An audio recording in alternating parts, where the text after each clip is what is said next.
In 1999, the American and Colombian governments began working in earnest on a plan to rescue the troubled country.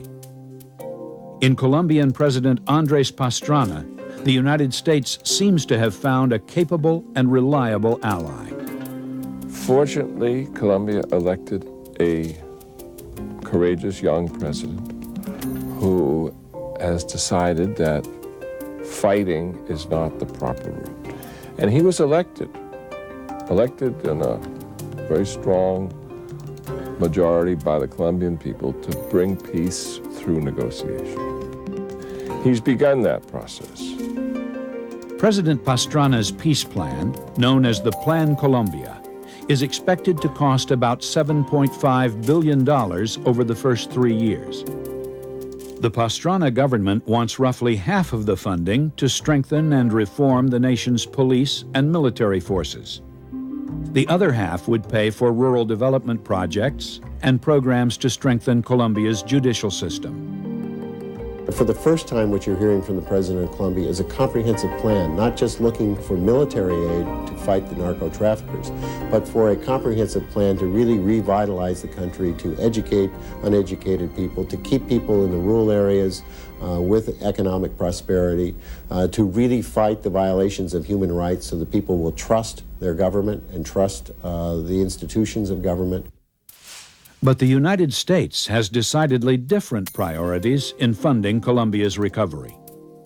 On October 20th, 1999, the Senate Foreign Relations Committee introduced the Alianza Act, a 3-year, $1.6 billion emergency aid package. 90% of the funding in the Alianza Act would go to Colombia's military and police.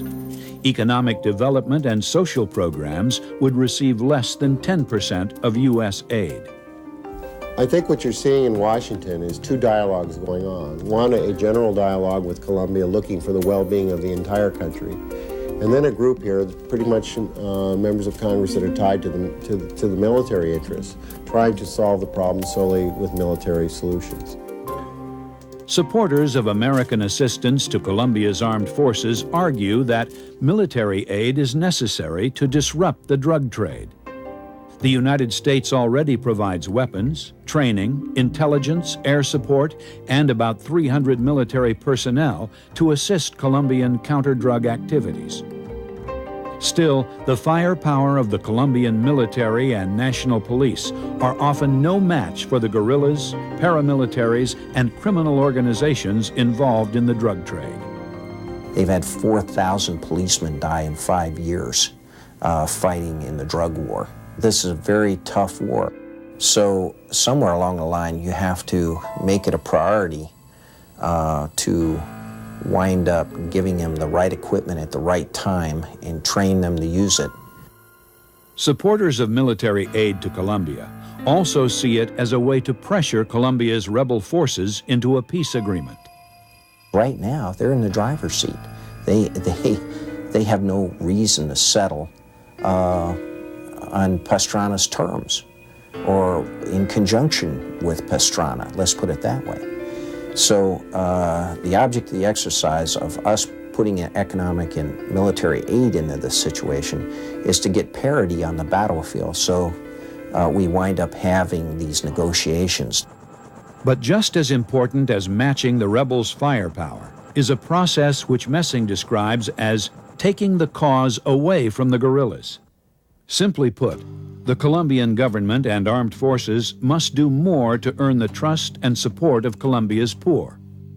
First and foremost, the government must put a stop to human rights abuses by the Colombian army and police. And anytime we give people equipment, we have to do a conditional release of that equipment to them, where we're monitoring their human rights, we're monitoring their total behavior. In other words, that element is not doing anti-democratic, anti-human rights activities. It's a behavior modification thing.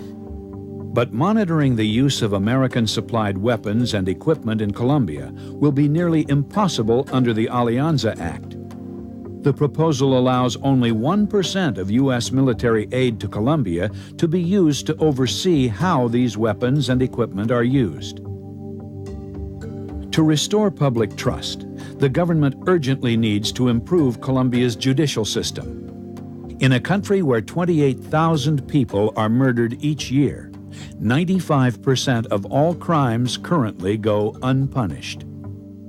They're going to have to revise their judicial system and make it a much more efficient, effective system. Also one where you can bring cases for violation of human rights, and where people, when they are charged with a crime, can be tried and sentenced and jailed if necessary. But the Senate proposal allots just $100 million over 3 years, 6% of the total aid package, for judicial reform and the defense of human rights.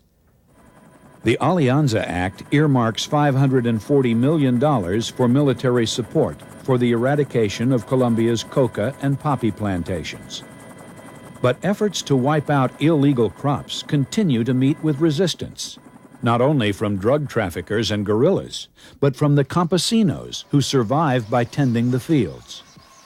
To earn more support for these efforts, the government needs to offer economic alternatives in areas dominated by the drug trade.